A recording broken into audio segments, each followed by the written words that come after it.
தொல்லியல் துறை இயக்குநர்கள் நடன காசிநாதன், ஐயா நாகசாமி இவர்கள்லாம் 14ஆம் நூற்றாண்டுக்கு பிறகு இந்த மண்ணின் பூர்வ குடிகள் மூவேந்தர்களுடைய வீழ்ச்சிக்கு பிறகுதான் இந்த ஏற்றத்தாழ்வுகள், இந்த வர்ணாசிரமம், இதெல்லாம் இந்த தீண்டாமை, அடக்குமுறை, ஒடுக்குமுறை இதெல்லாம் அரங்கேற்றப்பட்டதாகவும் கல்வெட்டுகளில் பதிவு இருப்பதாக சொல்லப்படுறாங்க.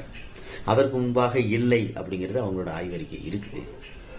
அப்ப அந்த குடிமரபியல் அழிந்த பிறகுதான் இது போன்ற ஒரு சாபக்கேடுகள் உருவானதாக அவர்களுடைய கூற்று ஒரு பக்கம் இருக்கு.